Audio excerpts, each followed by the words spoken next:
लगभग 8 साल 10 महीने बाद भारत से कोई मंत्री पाकिस्तान पहुंचा।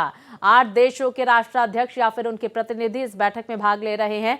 दुनिया की 40% आबादी का प्रतिनिधित्व करने वाले देश 2 दिनों के लिए एससीओ बैठक में कई महत्वपूर्ण फैसले लेंगे। बैठक में व्यापारिक और तकनीकी सहयोग के अलावा आतंकवाद का मुद्दा भी उठाया जा सकता है। ये खास रिपोर्ट देखिए। तनाव के बीच पाक पहुंचे जयशंकर। 9 साल बाद पाक में भारतीय मंत्री। एससीओ समिट के लिए पाकिस्तान तैयार। सुरक्षा सख्त, इमरान की पार्टी करेगी बड़ा प्रदर्शन। सेना के हवाले इस्लामाबाद की हिफाजत। क्या भारत पाकिस्तान के बीच पिघलेगी बर्फ? घर में मेहमान, पाकिस्तान में घमासान। विदेश मंत्री एस जयशंकर एससीओ की बैठक के लिए पाकिस्तान पहुंच गए हैं। यहां छोटी बच्चियों ने फूल देकर उनका स्वागत किया। ये 9 साल में पाकिस्तान जाने वाले पहले भारतीय नेता हैं। भारत के लिए क्यों जरूरी है एससीओ? एससीओ में भारत, चीन, रूस, पाकिस्तान, कजाकिस्तान, किर्गिस्तान, ताजिकिस्तान और उज्बेकिस्तान शामिल हैं। ये संगठन मध्य एशिया में शांति और सभी देशों के बीच सहयोग बनाए रखने के लिए बनाया गया है। पाकिस्तान, चीन, रूस भी इसके मेंबर हैं। एससीओ भारत को आतंकवाद से लड़ाई और सिक्योरिटी से जुड़े मुद्दे पर अपनी बात मजबूती से रखने के लिए एक मजबूत मंच उपलब्ध कराता है। देखिए, भारत को वहां पर जाना, भारत के पक्ष की बातें जो है वो रखना वहां पर बहुत जरूरी है। और भारत के वहां पर इंटरेस्ट भी है, खास करके सेंट्रल एशियन रिपब्लिक्स के साथ। वहां पर हम ट्रेड अपना बढ़ाना चाहते हैं और वो 4 सेंट्रल एशियन रिपब्लिक्स है जो एससीओ के मेंबर्स हैं। तो उनके साथ हमारे रिश्ते रखना बहुत जरूरी है और इसलिए वहां पर गए हैं। एससीओ से जुड़ने में भारत का एक प्रमुख लक्ष्य इसके सेंट्रल एशियाई रिपब्लिक यानी कार्स के 4 सदस्यों कजाकिस्तान, किर्गिस्तान, ताजिकिस्तान और उज्बेकिस्तान से आर्थिक संबंध मजबूत करना है। इसके अलावा पड़ोसी देश चीन और पाकिस्तान के दबदबे पर लगाम और जवाब देना, सेंट्रल एशियाई देशों के साथ सहयोग बढ़ाना है। भारत की रिप्रेजेंटेशन मैं समझता हूँ बहुत जरूरी थी और इसलिए वहां पर विदेश मंत्री जी गए हैं। जो भारत का रोल है एससीओ में उसको पूरी तरह से अदा करेंगे वो, और ये मैं समझता हूँ एक बिल्कुल सही डिसीजन है। और इसी प्रकार के डिसीजन लेना मैं समझता हूँ आगे भी भारत करता रहेगा। और साथ में ही किसी भी हालत में भारत पाकिस्तान के साथ बायलैटरल डायलॉग जिसको बोलते हैं वो होने वाला नहीं है। वहीं एससीओ की बैठक से पहले कट्टरपंथी जाकिर नाइक को पाकिस्तान बुलाना खतरे की घंटी से कम नहीं है। पाकिस्तान ये दिखाने की कोशिश कर रहा है कि भारत के खिलाफ जो ताकतें काम कर रही हैं वो उनके साथ हैं और नीति में कोई परिवर्तन नहीं हुआ है। पाकिस्तान का एक दूसरा रूप भी है। वो अंतर्राष्ट्रीय समुदाय को दिखाना चाहता है कि पड़ोसियों से वो भी, खास तौर से भारत के साथ बातचीत और भाईचारा होना चाहिए। लेकिन पाकिस्तान खुद ऐसी स्थिति पैदा कर देता है कि कोई बातचीत ही ना हो पाए। कि वो ये भी दिखाने के लिए अंतर्राष्ट्रीय समुदाय को वो ये भी कहते हैं कि आपसी भाईचारा होना चाहिए, आपस में हम लोगों की बातचीत भी होनी चाहिए। पहली बात तो ये कि ऐसी सिचुएशन कर देते हैं कि बातचीत ही ना होने पाए। हालांकि पाकिस्तान द्विपक्षीय मुद्दों को भी उठाने की फिराक में है, लेकिन उसकी दाल नहीं गलने वाली, क्योंकि एक ऐसा मंच है जहां द्विपक्षीय मुद्दों पर बात नहीं होती, केवल व्यापार और आपसी सहयोग के मुद्दे पर बातचीत होती है। वैसे भी भारत पाकिस्तान के हर सवाल का जवाब देने में सक्षम है, चाहे जो भी मुद्दा हो। पाकिस्तान ऐसा मुल्क है जो एक विशेष पड़ोसी देश के कहने पर ही चलता है। ये संगठन द्विपक्षीय मुद्दों को उठाने की इजाजत नहीं देता है, केवल आपसी जो देश हैं उनको एक दूसरे का सहयोग करने की इजाजत देता है। कोई भी इंटेलिजेंस इनपुट्स हो या फिर व्यापार से संबंधित जो गतिविधियां हैं उनमें ही सहयोग करने की इजाज़त देता है। तो देखना महत्वपूर्ण होगा कि भारत की रणनीति क्या होती है। कैमरा पर्सन धर्मेंद्र के साथ राकेश, भारत एक्सप्रेस, दिल्ली। और विस्तार से जानकारी के साथ मेरे सहयोगी प्रशांत हमारे साथ जुड़ गए हैं।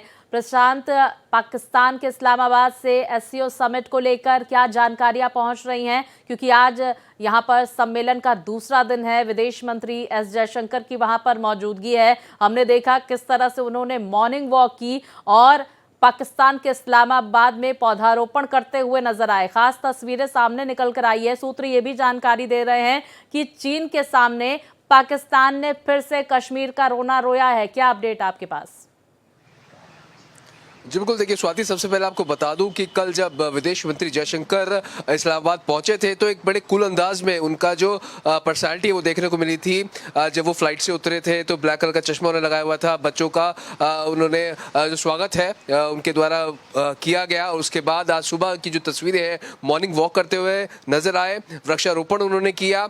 और जो आज का स्केड्यूल है स्वाति, उसके हिसाब से बता दूं करीब 10:30 बजे जो है वो SCO यानी कि शंघाई कोऑपरेटिव ऑर्गेनाइजेशन की जो बैठक है, जिसमें करीब 8 से 10 लोगों के प्रतिनिधि या फिर कहें कि अध्यक्ष मौजूद हैं, वो 10:30 बजे ये बैठक शुरू होगी और करीब 1 बजे तक ये बैठक चलेगी। और उसके बाद 2 बजे जो है वो लंच का कार्यक्रम है और 4 बजे वापस एस जयशंकर जो विदेश मंत्री हैं वो भारत के लिए रवाना होंगे। यानी कि 24 घंटे से भी कम का समय है जब एस जयशंकर पाकिस्तान की धरती पर रहेंगे।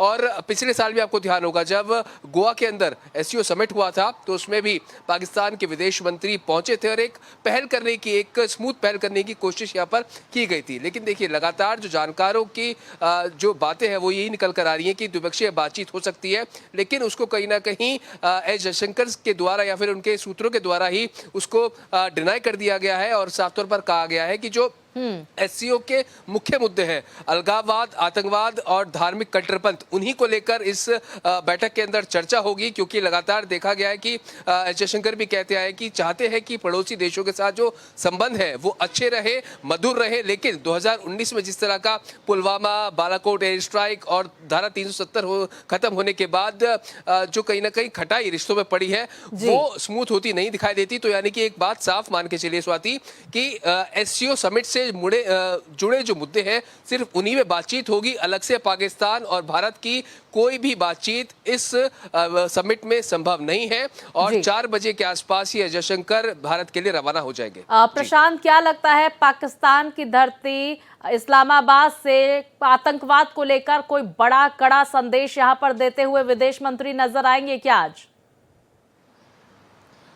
जी देखिए, बिल्कुल स्वाति, ऐसा अनुमान लगाया जा रहा है कि जयशंकर का जो बॉडी लैंग्वेज है वो काफी एक तरह से कहें कि अटैकिंग मोड में नजर आ रहा है। और जाहिर सी बात है 2019 की जो 2-3 वाकये रहे हैं उनका जिक्र वहां पर वो कर सकते हैं। क्योंकि SCO के जो मुख्य अगर आप चीजें देखें, क्योंकि एक तो नस्लीय विवाद हो, सीमा विवाद हो, इनके परे जो मुद्दे होते हैं वो अलगाववाद, आतंकवाद भी एक प्रमुख SCO के उद्देश्य होता है कि इन मामलों को सुलझाया जाए। तो जिसमें करीब 8 से 10 देशों के जब प्रतिनिधि होंगे तो उसमें जयशंकर भी जो लगातार आतंकवाद की घटनाएं बढ़ रही हैं कश्मीर में, आए दिन हम देखते हैं किस तरह की जो खबरें सामने निकल कर आती हैं, कई जवान शहीद हो जाते हैं। तो उन चीजों को भी जयशंकर इस बैठक के अंदर, समिट के अंदर उठा सकते हैं। लेकिन प्रशांत, जरा ये भी समझने की कोशिश करेंगे, इस दौरे से पहले पाकिस्तान के प्रधानमंत्री शहबाज शरीफ का बयान सामने निकल कर आया। अपने देश की राजनीतिक अस्थिरता को लेकर उन्होंने भारत पर निशाना साधा है। ऐसे में आपसी सहयोग और कारोबार का कैसे जिक्र होगा, कैसे बातचीत होगी, एक बड़ा सवाल होता है यहाँ पर।